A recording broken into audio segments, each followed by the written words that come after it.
आजकल इस सभ्यता हम पता नहीं कहां से सीख के आए। एक बोतल लेकर के आए, थोड़ा मैंने पिया, थोड़ा आपने पिया, थोड़ा उसने पिया। एक बोतल में हम 4 लोग पी लेते हैं। हमारे शास्त्र क्या कहते हैं? पारस्कर गुह्य सूत्र में लिखा है और हमारे नित्यकर्म की जो भी पुस्तकें उनमें भी लिखा है कि जो भी व्यक्ति पिया हुआ पानी अगर पी ले, किसी एक का पिया हुआ पानी अगर कोई दूसरा व्यक्ति पीता है तो पानी नहीं पीता है, तो क्या पीता है? बोले श्वान का मूत्र पीता है। श्वान माने कुत्ते का मूत्र पीवो और किसी का पिया हुआ पानी पियो, एक बराबर। श्वान मूत्रवत है वो। तो क्या करना चाहिए? बोतल से पानी लो, गिलास में डालो, फिर गिलास से पियो, फिर गिलास में उनको दो, फिर गिलास में उनको दो। एक ही बोतल से सीधा पिया, सीधा दूसरा पिए, सीधा तीसरा पिए, ये शास्त्र निषेध करते हैं। और हमारे शास्त्र निषेध करते, इसका मतलब वो चीज साइंटिफिकली प्रूव है। किसी का पिया हुआ पानी नहीं पीना चाहिए और ऊपर से पिया हुआ पानी एक दूसरे को नहीं देना चाहिए। हाँ, अगर पीना ही है तो बोतल में नलकी होनी चाहिए। पहले हमारे करवा होता था घर में, करवा होता कि नहीं होता? करवा नाम सुना आपने? उसमें नलकी होती थी। बोले उससे पीते तो? बोले उसमें दोष नहीं है। बोले क्यों? वो भी तो ऊपर से पीते थे। नली में पानी बहकर के आता है, प्रतीकात्मक है ये, इसलिए ठाकुर जी के झाड़ी लगती है, प्रतीकात्मक है। और नली से निकला हुआ पानी गंगा जल जितना पवित्र, इसलिए नलकी लगती है। छोटी छोटी बातें हमें अपने जीवन में देखनी है। बहता पानी पवित्र है, नली का पानी पवित्र है। इसलिए तो हम विवाह शादी में भी जाते हैं तो कन्यादान के समय जो जल लेते हैं, किससे लेते हैं? झारी से लेते हैं, क्योंकि झारी में नली होती है और नली का पानी तो गंगा जल जितना पवित्र होता है। जिनके घर में बच्चे नहीं पढ़ते हैं उनको क्या करना चाहिए? आजकल मम्मियों को बड़ा टेंशन रहता है, बच्चे नहीं पढ़ते हैं, बच्चे नहीं पढ़ते हैं। एक तो वैसे ही समय का प्रभाव, और दूसरा अभी पिछले 1.5-2 साल से तो पढ़ने का बहुत ही सिस्टम बिगड़ गया है। मैं उन मम्मियों से निवेदन करना चाहता हूं जो अपने बच्चों के साथ बैठ करके बहुत झिकझिक करती है। ज्यादा झिकझिक करने की जरूरत नहीं है बच्चों की पढ़ाई के लिए। आप अपने बच्चे को कोशिश करके 20 मिनट आसन पर बिठाओ, नमः शिवाय पंचाक्षरी मंत्र उसको दो और उसको एक ही बात कहो कि 20 मिनट आपको कंटिन्यू नमः शिवाय करना है। भागवत जी लिखते हैं विद्या कामम शिवम। अगर विद्या की कामना है तो शिव मंत्र का जाप करो, और पंचाक्षर मंत्र से बड़ा कोई शिव मंत्र है ही नहीं। जिनके पति पत्नी में आपस में नहीं बनती उनको क्या करना चाहिए? बोलो। तो बनती का मतलब ये कि कटपट ज्यादा चलता है। अगर किसी को लगे कि हमारे थोड़ी कम पड़ती है या एक दूसरे के प्रति आकर्षण में कमी है, ये मुझे टाइम नहीं देते, मेरी सुनते नहीं हैं, तो उनको क्या करना चाहिए? ऐसे लोगों को चाहिए कि वो मां पार्वती की पूजा करें। पार्वती की पूजा करने से दाम्पत्य में प्रेम बढ़ता है, प्रीत बढ़ती है।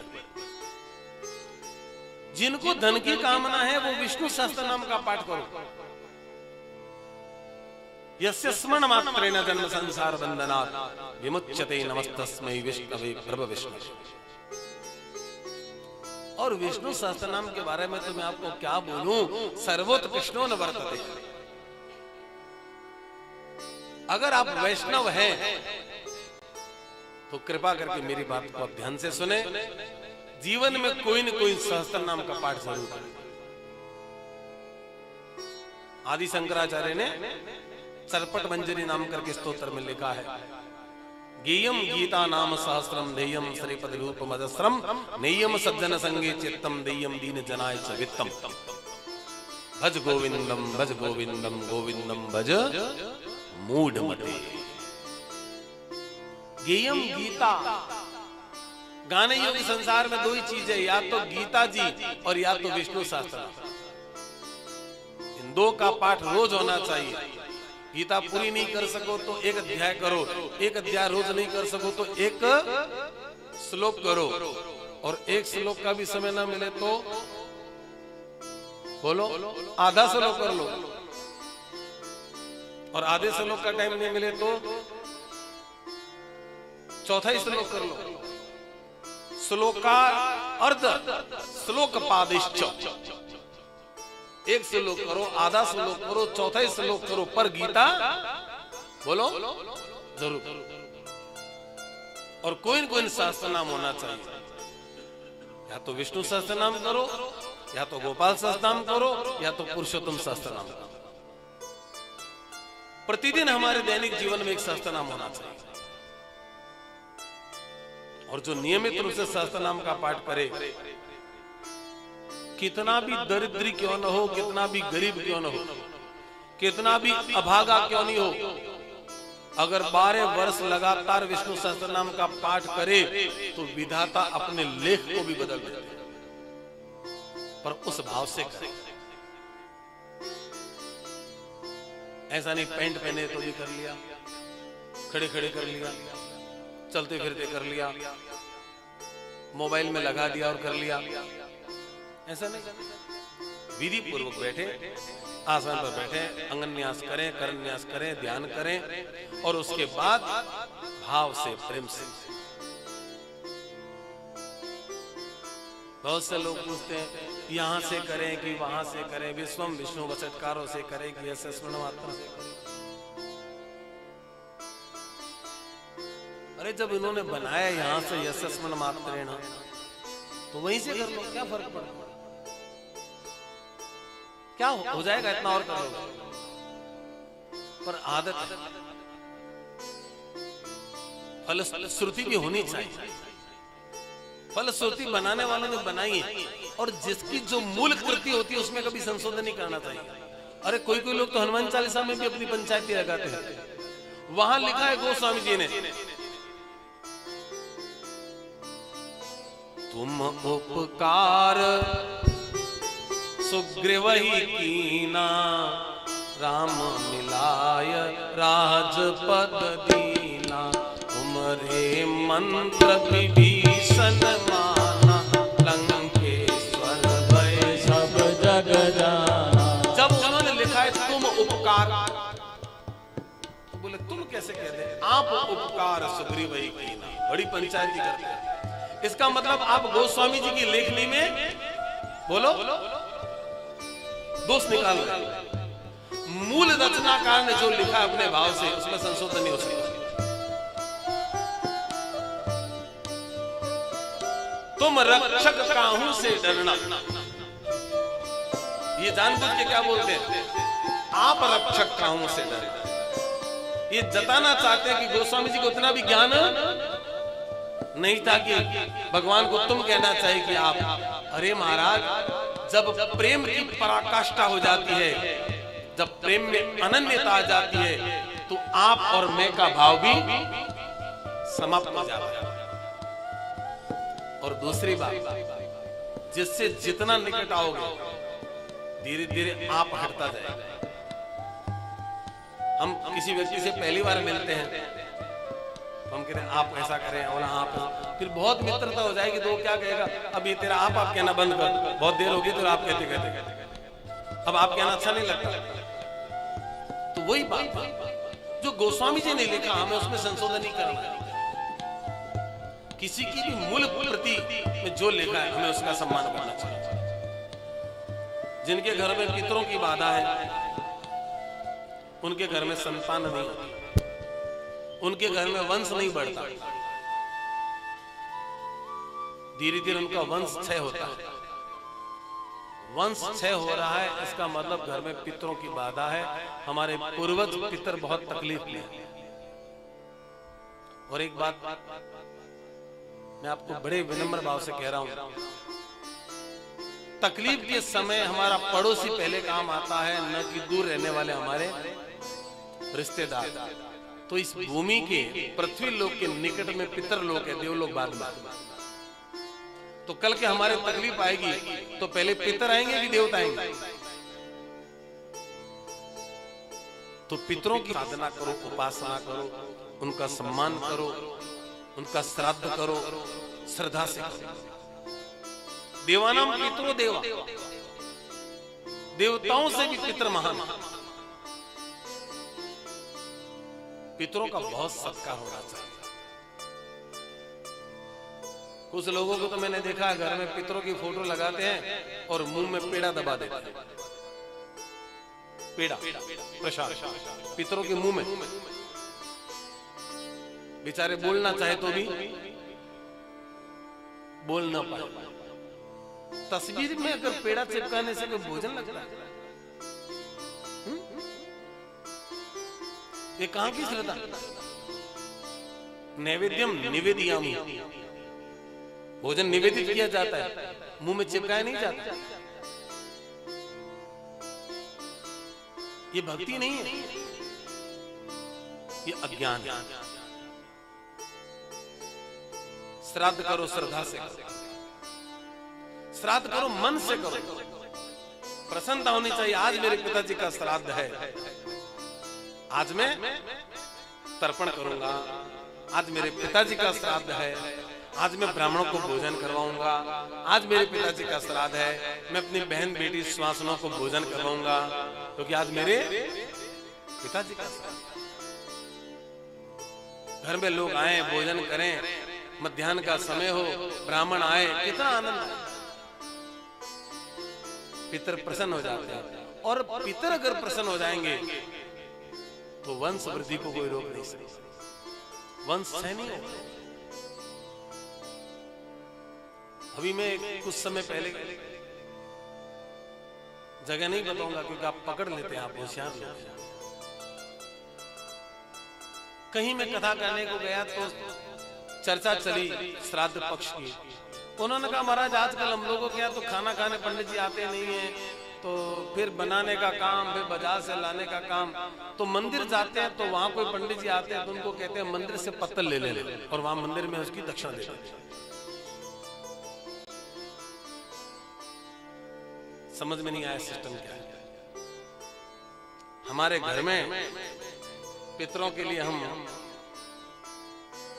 पंच बलि करें, बलिवेश्व कर्म करें, ब्राह्मण हमारे घर में आए, उनके पांव धोए, यत् फलम कपिलादानी कार्तिक्यायाम ज्येष्ठ पुष्कर करे। कल की कथा में बताया था, तत्फलम पांडव सृष्ट विप्राणम पादुशूल। पुष्कर जी की जब बात आई थी, नारद जी सबसे पहले कहां गए थे? पुष्कर जी। तो मेरे कहने का तात्पर्य, ब्राह्मण हमारे घर आए, जिस घर में ब्राह्मण आए, जिस घर में बहन बेटी आए और हंसते हंसते आए और हंसते हंसते जाए, वो घर घर नहीं है, वो घर तो तीर्थ। और जिस घर में न तो ब्राह्मण आए और ना अपनी बहन बेटी आए, और आए तो उदास होकर के, नाराज होकर के और रुष्ट होकर के चले जाए, महाराज वहां के तो पुण्य चले जाए। बहन बेटियों का सम्मान होना चाहिए। स्वासनिश्च पूजयेत, इन स्वासनियों की पूजा होनी चाहिए, इनका सत्कार होना चाहिए, इनका मान होना चाहिए। और ऐसा कहना चाहिए, आप आजकल आते ही नहीं है, आया करो, आपका ही घर है। और जाते समय उनको ऐसा लगना चाहिए कि मेरे से मिलने के लिए ये लोग कितने लालच, अब कब आओगे, जल्दी आना, आजकल आप आते ही नहीं हो, बहुत मोहचोर हो गए हो। ऐसा होना चाहिए, इसको लगना चाहिए कि मेरा पियर है, मेरा ननिहाल है, इसको लगना चाहिए, फीलिंग्स आनी चाहिए। और जब ऊपर से पितर देखेंगे कि मेरे परिवार के लोगों में कितना प्रेम है, पितर द्रवित हो जाएंगे और पितरों की कृपा बरस जाएगी। मैं पुनश्च कहता हूं, जिनके जीवन में जो कामना है वो अलग अलग देवताओं की पूजा करें, जिनको वैराग्य की कामना है वो विष्णु की पूजा करें।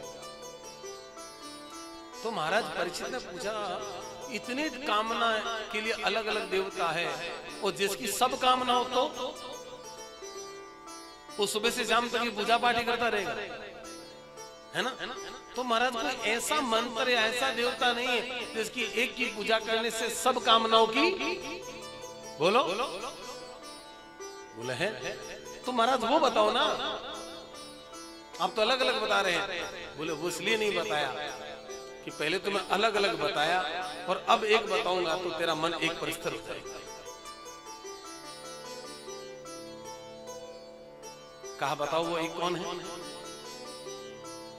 तब बताया अकाम सर्वकामो वा मोक्ष कामा उदारधी तीव्रेण भक्ति योगिना यजेत पुरुषं परम।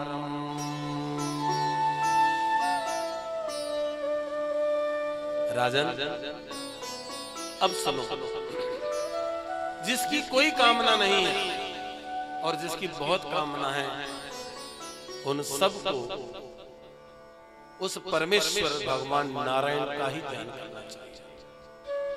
नारायण से ऊपर कोई नहीं है, एकमात्र वो नारायण है, उससे परा कुछ भी नहीं। उस भगवान का ध्यान करने से समस्त कामनाओं की पूर्ति हो जाती है।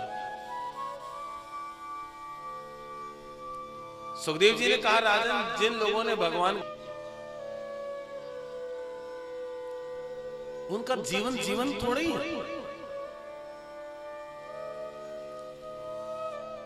अरे जिन लोगों ने कभी भगवान को प्रणाम नहीं किया, उनके हाथ थोड़े ही हैं। जिन्होंने प्रभु की सुंदर छवि का दर्शन नहीं किया, उनकी आंख आंख थोड़ी है, वो तो मोर पंख की आंख उसके समान है। उनके कान कान थोड़ी है, वो तो सर्प के बिल के समान है। उनका सिर सर नहीं, वो तो भार है।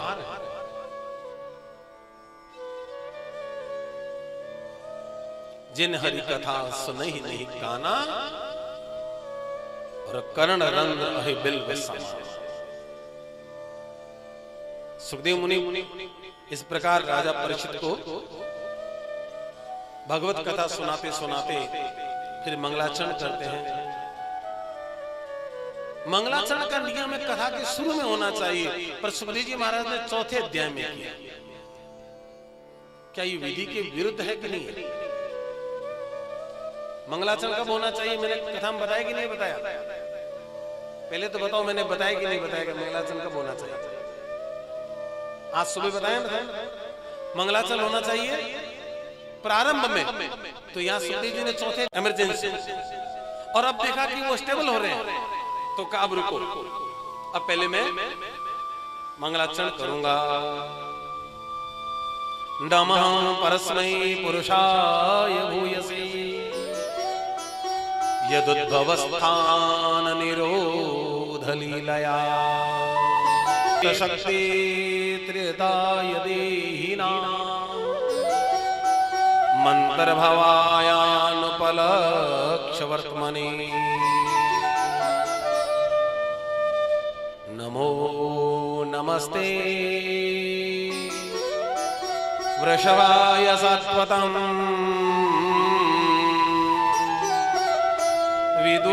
विदूरकाष्ठा मोहकुयोगिना